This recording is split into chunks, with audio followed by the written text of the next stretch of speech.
Thank you very much, Ivan, for the introduction. So as mentioned, I'm Eleonora Harwich. I'm Director of Research at a think tank called Reform. And the session today, we will be addressing the kind of tension that there is between regulation and innovation in the field of healthcare. Unfortunately, it's an area that many people tend to find a bit boring because it's a lot of procedures, rules to follow and to understand. But it's also something that people tend to leave to the last minute when they're innovating. And as you will find out from the panel, that is not a good idea. So regulation in the kind of data-driven healthcare space is an area that I'm extremely passionate about, and I know that our panelists definitely are, and I hope that you will also be, at the end of this session, quite passionate and excited about regulation. So to talk about this topic, I have a fantastic panel with me today. So Dr. Hugh Harvey, who's the Managing Director at Hardian Health, Will Navaie, who is joining us from the Health Research Authority, where he is the Engagement Manager, and Professor Esther Rodriguez-Villegas, who's Professor in Low Power Electronics at the Faculty of Engineering at Imperial College, but she also wears multiple hats as she's the founder and co-CEO of a company called Acurable and also other companies. So actually, I will ask each panelist to introduce themselves and potentially give us their perspective on the key question of, does regulation and innovation need a bit of marriage counseling? So Hugh, could I first go to you? Thank you, Ellie. Yes, I'm Dr. Harvey. I run a company which advises startups on their regulatory journeys, and we help them with their regulatory submissions, whether that be CE marking or in America, FDA clearance. And the title of the panel is quite apt.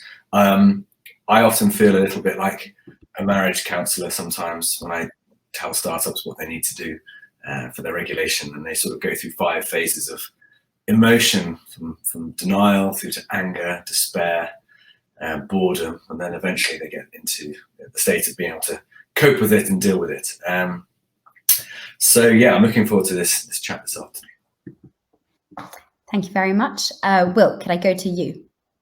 Hey, so I'm Will. I'm Engagement Manager at the Health Research Authority, and I am working with the Health Research Authority to look at the safe and ethical and legal use of patient data and data-driven technology, which I thought was going to be really exciting, but as you've already alluded to, is quite a lot of information governance, which isn't the most interesting of topics, but very important nonetheless.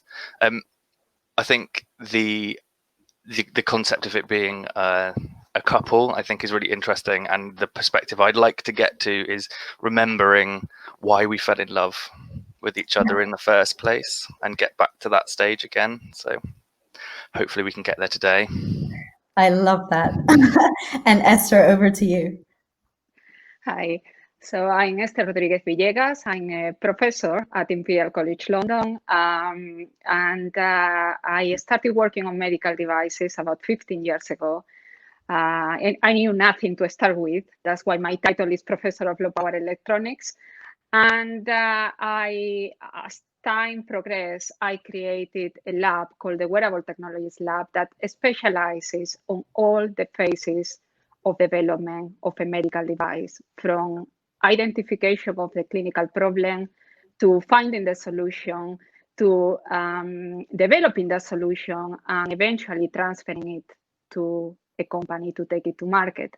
So in that journey, I created a couple of companies. One of them is Acurable, and yes, so I live my regulatory journey through that company, and that's why I think I'm here. So that's really interesting. So we definitely will have a kind of range of perspectives, someone who has converted into actual marriage counseling for a lot of companies, someone who has kind of seen one side of that relationship, and obviously the kind of side of the regulators in that space. So actually to kind of kick us off, maybe could, Esther, you talk about potentially your personal journey and some of the main hurdles that you have faced, to potentially kind of speak to some of the hurdles that other companies might face in their kind of regulatory journey?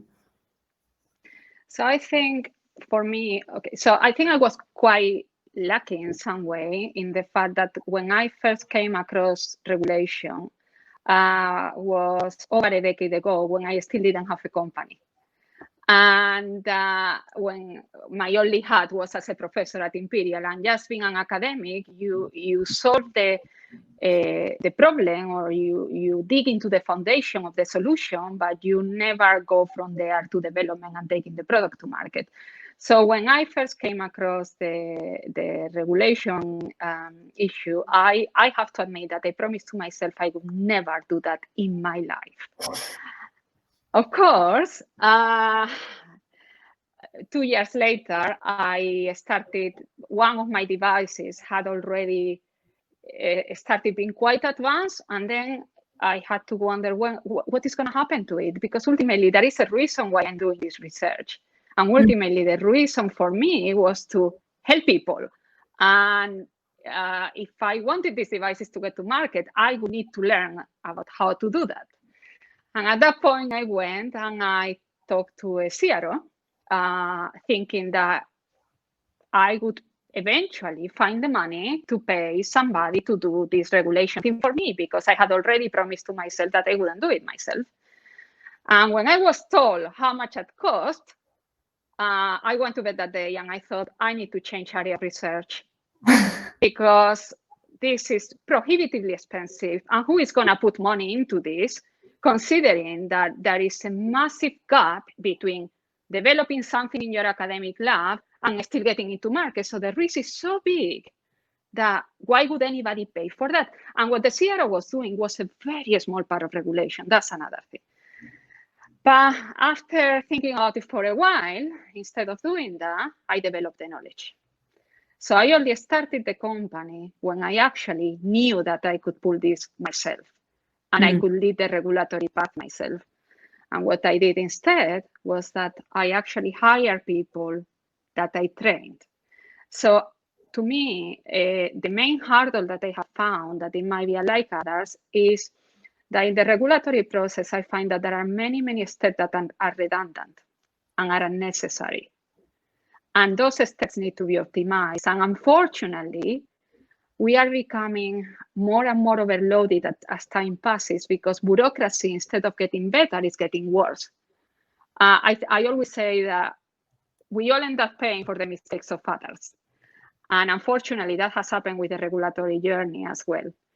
And I think that is where I see the main issue for innovators who know what they are doing. Now, innovators who don't know what they are doing yet, my advice would be get to know what you are doing before even writing your business plan, because that's going to save you a lot. I mean, that's going to save you a lot in the grief process and a lot of money, and it's going to increase your chances of success. Thank you very much, Esther. And actually, Hugh, because obviously you kind of have a slightly more general perspective now that you see a lot of innovators actually coming in the same way that, you know, Esther was trying to find someone to do regulation for them. That's the business in which you are. So can you kind of potentially talk a little bit about some of the general hurdles that you see? Yeah, and Esther's story absolutely resonates with me. The only reason I know about this stuff is because I had to do it myself on my own. The first startup that I was employed at. We managed to get the world's first CE marking for a diagnostic chatbot. And then I moved on to another deep learning company and we got the first class 2 CE marking for deep learning applications. So you only know this stuff by doing it, because no one in their right mind would read these regulations for fun. Everyone, yeah, apart from you. So the hurdles, I think Esther already mentioned one is cost. Startups come to me with an idea or something that they're spinning out of university, and they say, how much does it cost to get regulated? Which is kind of the wrong question to ask, because that's already trying to separate the regulation from everything else. And what I say to people is, you are building a medical device. Everything you do from day one has to be done according to the right processes and steps. And then regulation won't cost you anything, because it will benefit you by doing it correctly and properly. So I do often gap analyses with companies. They come to me and they say, well, we don't know what to do. Because when you first talk about regulation to someone who's never heard about it, their mind explodes with the amount of information.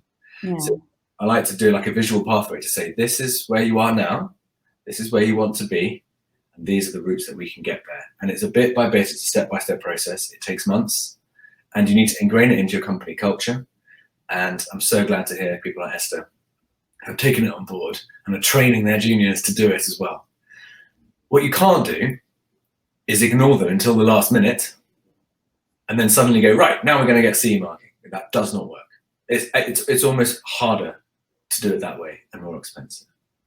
And then you have to deal with people like Will, because then you have to do your clinical investigations and you have to get your ethics submissions. And there's a whole other ballpark of paperwork that you have to complete. And even Will himself will admit that it's not the most interesting thing to do, but it's absolutely vitally important. And we have to take a step back the whole time and think, why are we doing this?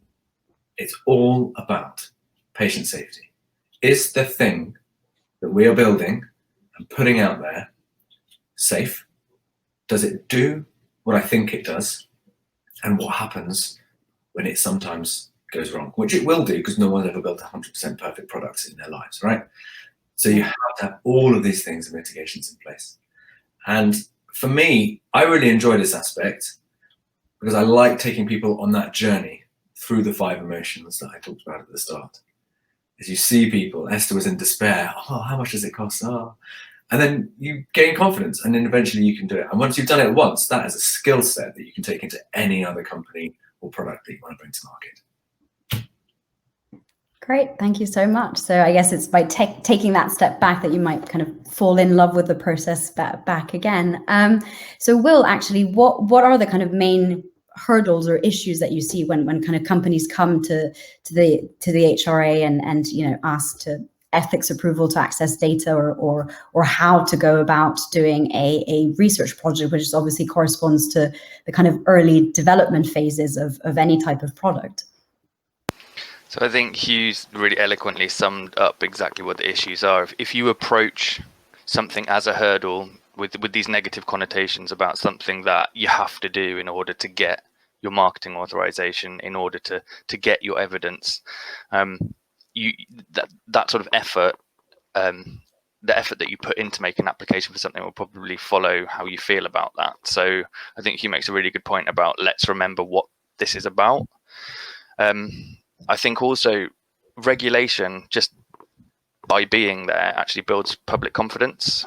And I think that people who haven't always done things properly are kind of in danger at denting public confidence, which is something that, we really can't damage at all.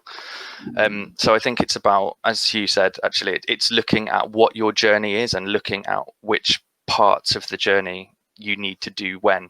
I think that one thing that regulators, and I speak for HRA, as well as others, is kind of to help you along that journey by kind of working better together or communicating better together. So that's something that I think we need to look at system-wide, and I know that we are going forward doing that, is to kind of make it easier to do the whole thing, because I think the evidence requirements for your CE marking are very, very different to what you need for your clinical and cost effectiveness evidence. And so actually what we're finding is people get disheartened, and this negative connotation is being reinforced because they didn't measure the right thing or collect the right thing in the first place. So the frustration is building up because you thought you got over one hurdle and then another one comes, and then you're back to square one to go over 2 more hurdles. So I think we all need to kind of like build up better communication, which is key to all good relationships.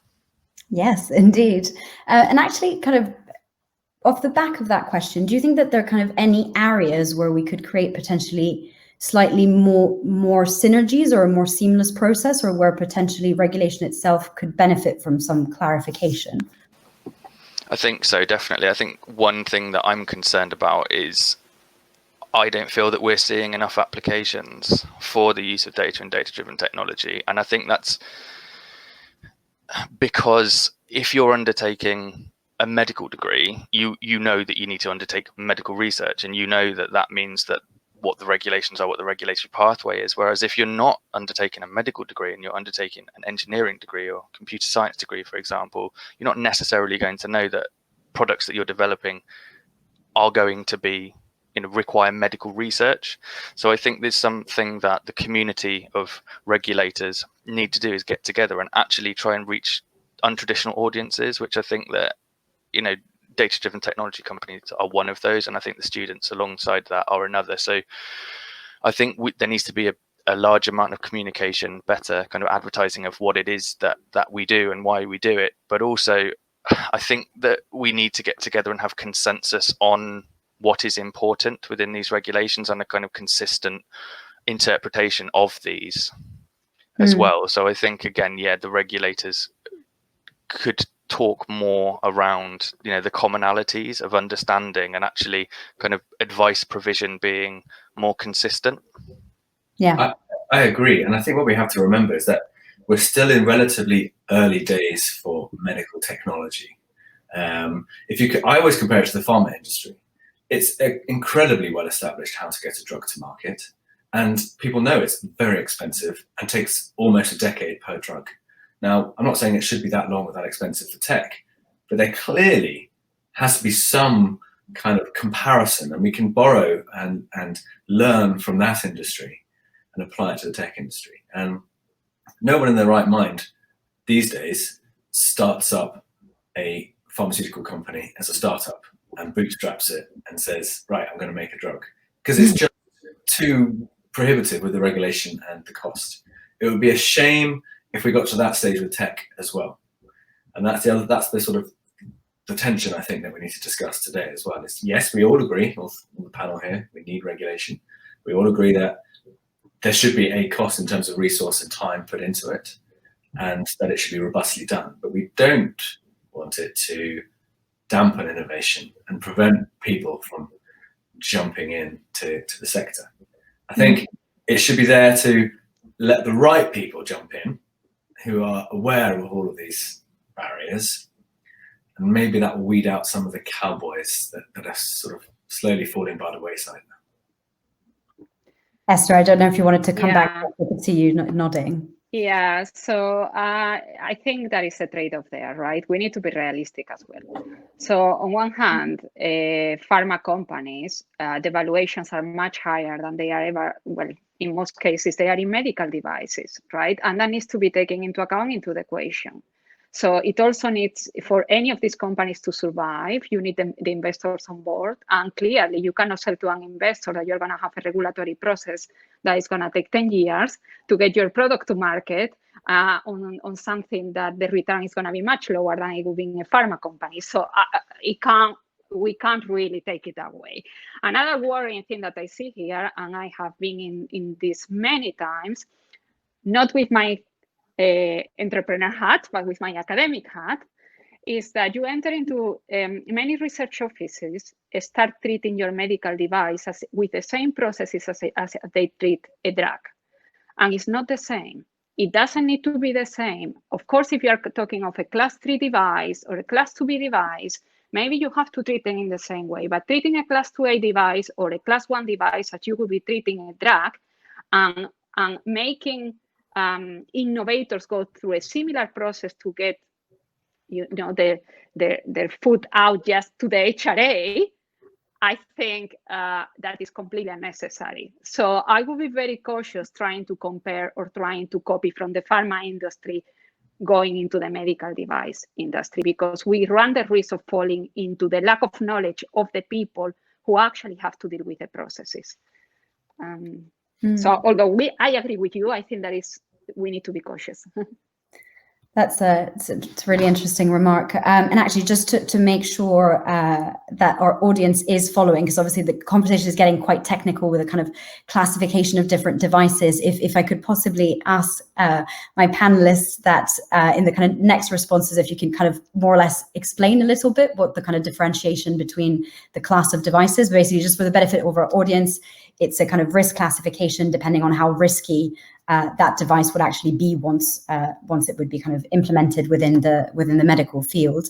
And actually, one of the themes that you've kind of picked up on in your responses, what was that kind of theme of tempo of innovation, and again, the kind of inherent tension between the pace at which we innovate and at the pace at which we would like regulation to kind of catch up with the pace of innovation, but that kind of obviously inherent tension with the fact that just regulation does take time and is a bit slower.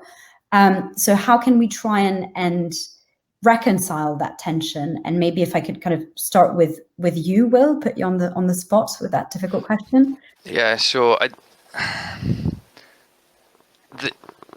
I think there's amazing potential for the use of data to really, really add efficiencies and add benefits in healthcare. But I truly believe that regulation is not the problem to the pace of change here. So there's a bigger hurdle, there's a bigger issue here, which is the NHS still has paper. Like, there are fundamental changes that we need to make to our system in order to kind of help run at the pace of innovation, because where we are at the moment, the regulation within itself, I think, is kind of fit for purpose for the amount of applications that we're seeing, which, to be honest, is not very many. You know, I think there've been great advances in kind of imaging, deep learning for imaging, but beyond that, there really isn't very much. And I don't think that regulators and legislators are willing to particularly change things unless there is a need. And it's almost like the need at the moment is much further downstream, and that there need to be fundamental changes in kind of quality systems, data standards, just across the piece before we can even regulation. Right, I think we just lost you for a little bit towards the end of that comment. So actually, Esther, Hugh, would you agree with Will's view that actually there is a potentially bigger, more fundamental issue that is not to do so much with the kind of pace at which regulation kind of needs to catch up? And I think Esther reacting, so I'll go to you first. I think it's a very, very complicated equation with many variables, I'm afraid. So I think that is an optimization problem, and narrowing it down to just one factor would be simplifying it too much. So I do think that there are enormous optimization that can be done in processes at the moment. I mean, I'm just gonna give you a very simple example. Because it affects the Health Research Authority, right? So I can tell you that the Medical and Health Regulatory Agency, for example, has got deadlines that are established by the Secretary of Health, and they are wonderful. They are wonderful because they say within 60 days this is going to happen.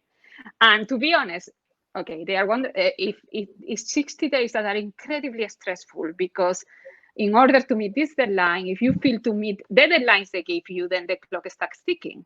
So you have to be prepared for getting letters from them at any point and have to put together a team to do the work and reply to them sometimes in 24 hours. But what makes it wonderful is the fact that everybody knows when this is going to finish, either in a positive or in a negative way. On the other hand, in order to get Health Research Authority approval, you also need the approval of an ethics committee. And yes, ethics committees need to be there. I completely agree. However, ethics committees formed by no experts, unlike the Medical and Health Regulatory Agency, which the assessors are experts and they do a really, really thorough job. Ethics committees are not.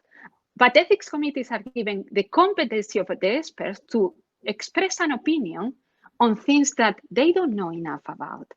And then you find yourself into this really strange vicious cycle that takes forever, in which you get comments from the ethics committee that you have to address that contradict the comments of the Medical Health Research Authority. It takes forever. A process that could be optimized by saying, okay, the Medical Health Research Authority is going to do this, and it's going to take 60 days, and that's it. And then maybe we have an ethics committee that says, do you have any major reason why this should not go forward? A yes or a no. But it's not like this. Yeah. It's not like this. So this is what I think, the kind of thing that I think can be optimized. Yeah.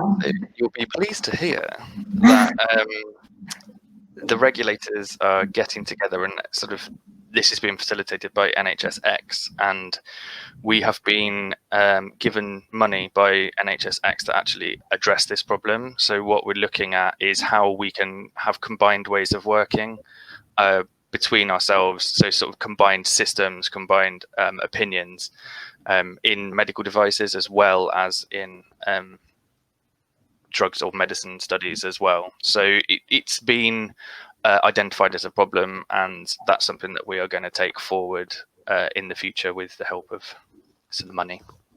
So. Well, that's great. I'm pleased to hear, and all the innovators that come after me will be very pleased to know. Exactly. We're finding out the process will be streamlined and will be made easier.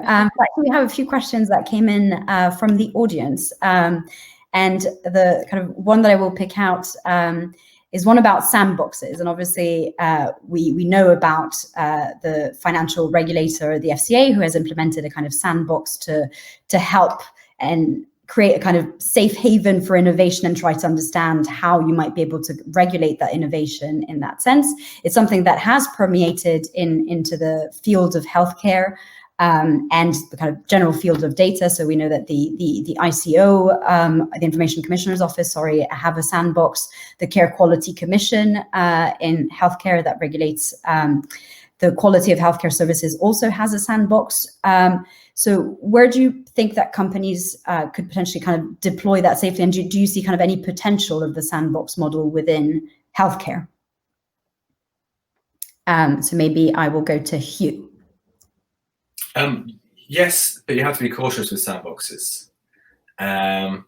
Sandbox is like, a very prescriptive, delineated environment in which things are not real. They don't have inherent randomness from the real world unless you explicitly design them to be so. So sandboxes can only take you so far in terms of your evidence. You still need prospective evidence actually used in a real clinical setting, because and we see this problem in other industries. So self-driving cars, for instance, you can get self-driving cars that perform perfectly on test tracks because they go round and round in a circle, whatever it is, the test track that they've built. But in the real world, you have 2-year-old boys running out after their footballs into the road and all sorts of weird and wonderful things that happen that you cannot ever see in a sandbox. So I'm all for sandboxes, and I think that they're good at the sort of efficacy stage of testing a therapeutic intervention, whether it be digital. But I don't think that they're the be all and end all. I'm excited to see how these might be applied. I have a particular focus on machine learning technology. I'm excited to see how they might be applied from a regulatory point of view. So, for instance, if the NHS collected a chest X-ray data set, for instance, could we use that as a sandbox to let people come in and get their CE marking?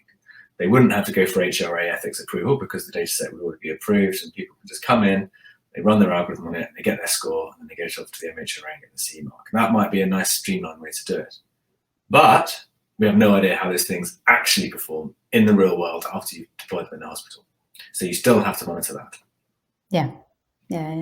Thank you very much. That was a question from Claire. And actually we have a question from Samir that is kind of directed towards you, Esther.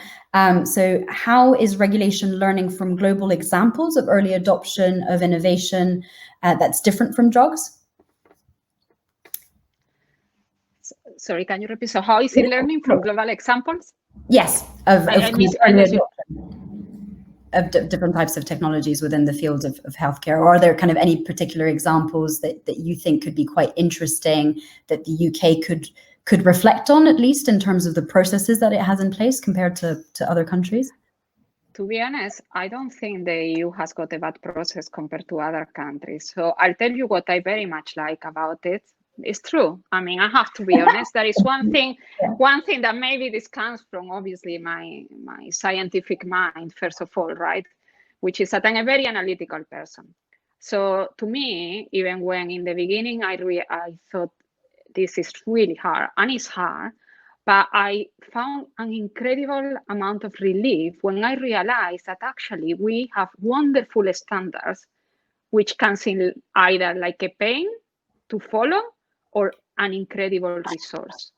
And that is something that Europe has got, great standards. And if you follow the standards, you know that you are going to get the CE mark. Whereas in other countries, it's not clear what the process is. So it almost becomes like a legal process Like, it depends on how good the person who is writing your letter is, whether you are going to pass or you are not going to pass. So if you look at, for example, FDA, the 510K, I think depends very much of the ability of the person who writes that documentation. It's word-based. And in Europe, it's like, okay, yeah, I got thousands of pages of a standard. If I apply all the clauses of my standards and I prove that I comply, it's going to be fine. So I think we're okay. Jump in? I agree. And, most of the standards that we use in the UK, they're all derived from the European Medical Device Directive, soon to change to the Medical Device Regulations. They come from the European Commission, and they are mainly harmonized with international standards called ISO standards, which the rest of the world use. Apart from one country, America, they have the FDA, which just sort of do their own thing. And so companies who are started in Europe, they want to get their CE marking first because that's their local playground and they want to be able to sell locally. Then they want to go to America. And there's two bigger barriers. One, you have to kind of do separate regulatory stuff. You can kind of harmonize your documentation a bit, but there's still extra things to do. And the second is, then you have to do separate clinical validation studies. They don't always accept data from Europe or from your local jurisdiction in America. Meanwhile, the rest of the world is going towards what's called the MDSAP program, which is the Medical Device Single Audit Program, which at the moment you can do this audit. It's roughly similar to the CE mark, and you can get straight into Brazil, Japan, Canada, many countries. And this is how it should be doing. Innovators should not have to do separate regulatory processes for every individual country, unless the intended use of their device means that that specific population in that specific country has to have some different kind of testing, which may be the case. In some devices that will be the case, but for the large majority of devices, there's not too much of a difference between populations, and you can measure those differences in your post-market surveillance, which is another part of the regulation that we haven't spoken about. But once you're on market, you're meant to audit and monitor how your device is doing. And that's where a large burden, I think, of the regulatory processes can be moved to. I think to get people to market quicker, you can move some of the evidence generation to post-market surveillance, as long as you've done your basic safety and conformity tests. And I just have to say one more thing on Esther's comment on the 510K writing. So 510K, I don't know why the FDA call it a 510K, it's just a random number, but it's right. Instead of filling in a set document that anyone could fill in if you understand the regulations, the 510K has to be written in a kind of legal lawyers kind of speak, and you have to hire someone specific who's interacted with the FDA, who's often in that sort of revolving doors situation, having been at the FDA, then they then become an FDA grant advisor or whatever. So it is this kind of really weird, nuanced thing where I've seen some people with great devices and great evidence just not word their letter correctly, and the FDA have rejected it and have to wait another 75 days to resubmit them. So it can be a bit frustrating, I think, from having these different regulatory systems globally. And we have a question from Mina, actually, and I think I'll ask that to Will, which is again about regulatory sandboxes. But basically, the question is, how open are regulators to having regulatory sandboxes to speed up kind of responsible innovation? So I don't know, Will, if the HRA has any plans of doing a regulatory sandbox, but do you kind of see any potential in doing that? I think it depends how you define sandbox. It's just a massive bugbear of mine that there isn't some standard definition of what it is. But yeah, there are plans for there to be a kind of safer environment for people to play around in, if you like. So there's a number of programs at the moment. So MHRA are developing a synthetic data set that can be used to train algorithms that's based on and kind of should have the sort of randomness of real clinical data sets. Also, as part of the government's AI lab, there's going to be a cross-regulatory advice service that will kind of have interactions with sandboxes where appropriate. So yes, I think it's important that there are ways of getting kind of evidence without going and trying to have to find patients or use their data. So yeah, I think the appetite is there. Yeah. But it's going to be something that we'll be looking at sort of over the next year or so. Mm. So we have a really interesting question that came through, which is actually a whole other area of regulation, which is for software and apps that don't fall under, that are at least not classified as a medical device. What are the kind of processes that these companies kind of need to go through? What are the standards that they might need to consider? So maybe I'll kind of go to Hugh, if you have any kind of tips or tricks around devices that are not classed as a medical device. What are the good things or things that you should kind of do? So first you have to decide if you're a medical device or not. And the guidelines are very clear on what is a medical device. In essence, if you're intending to diagnose, treat, alleviate symptoms, provide therapy or monitor a disease process, you're a medical device. If you're just doing sort of healthcare software, which is maybe organizing or transferring healthcare data, then there are some international standards that you can abide by. Off the top of my head, IEC 82304, which is the health software Part 1 general requirements for product safety, is probably where I would start. And then you'll probably need some kind of security standards. So the international standard for that is ISO 27001.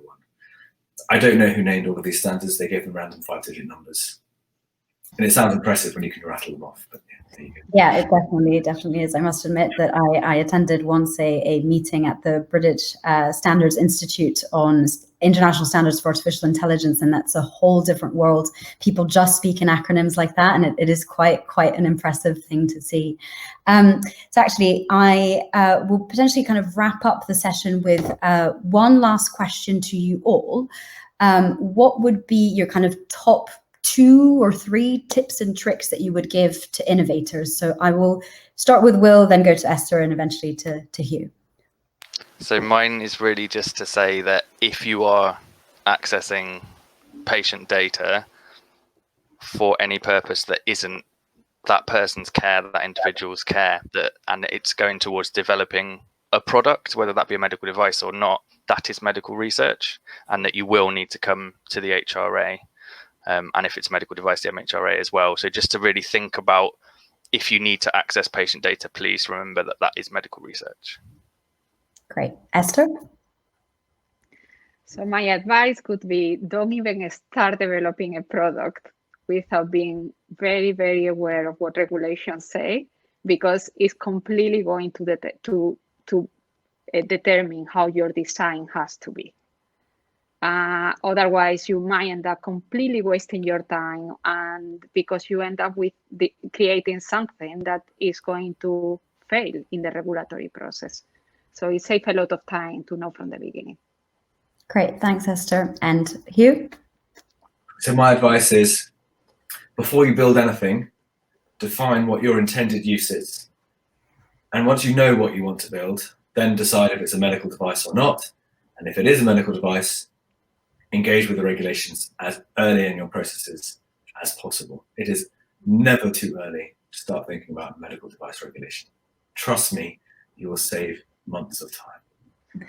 Well, thank you so much. And really, I hope this was a kind of useful session for our viewers in terms of all of the tips and tricks. And I will now hand over to Ivan. Want access to more CogX videos? Subscribe now for free at cogx.co.